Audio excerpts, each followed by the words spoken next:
Cette vidéo me choque. Est-ce que je suis la seule à avoir un rapport au body count complètement inversé à celui de la société? Là, j'étais avec une copine, son body count, il est de 45. Je suis là en mode, mais meuf, c'est tellement swag en fait. Genre, apprends-moi mon rêve. Et mon rêve, c'est de passer la barre des 20. Voilà, c'est mon rêve. J'ai une liste, les gars, je n'oublie personne dedans. C'est un long time. Franchement, cette vidéo, elle m'a retourné le cerveau. On est en train de normaliser un truc qui nous détruit de l'intérieur. Aujourd'hui, on ne pense qu'à coucher, qu'à consommer, qu'à montrer.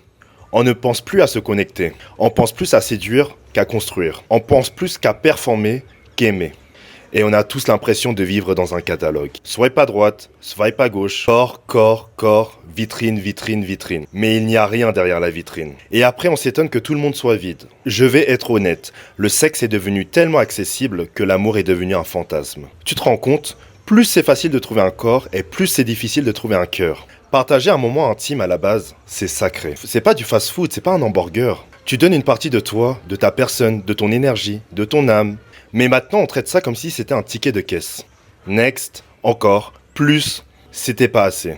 Pour le body count, chacun a son passé, chacun sa vie. J'ai zéro jugement sur ça. Mais la glorification de toujours plus, la compétition, la surenchère, ça, c'est toxique. Parce qu'à force d'en rire, d'en parler, de valider, on crée une génération qui croit que c'est normal. Et cette génération-là, elle consomme le sexe et fantasme sur l'amour. Elle collectionne les expériences, mais échoue à construire. Quand j'étais jeune, je me souviens très bien. On me disait, Dylan, sois un mec. Juste parce que je ne collectionnais pas. Parce que je m'en foutais. Parce que j'avais pas envie. Et ces mêmes mecs-là aujourd'hui, ils sont en train de se perdre dans un système qui les bouffe. Moi, je suis content d'une chose. J'ai tenu mon chemin. Et le jour où j'aurai une fille, je vais pouvoir la regarder dans les yeux et lui dire, j'ai jamais donné n'importe quoi à n'importe qui. J'ai transmis tout mon amour en construisant avec ta mère. Je veux être un exemple, pas un score. Le sexe, l'argent, la réussite, les réseaux, c'est toujours plus, toujours la surenchère. Même conversation, même comportement, même illusion. On consomme tout.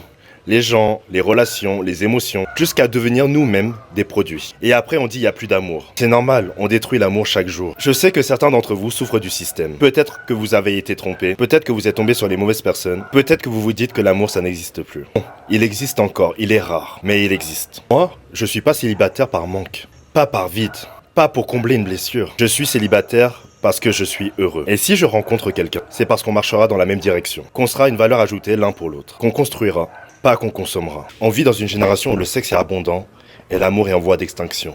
Moi, j'ai choisi mon camp.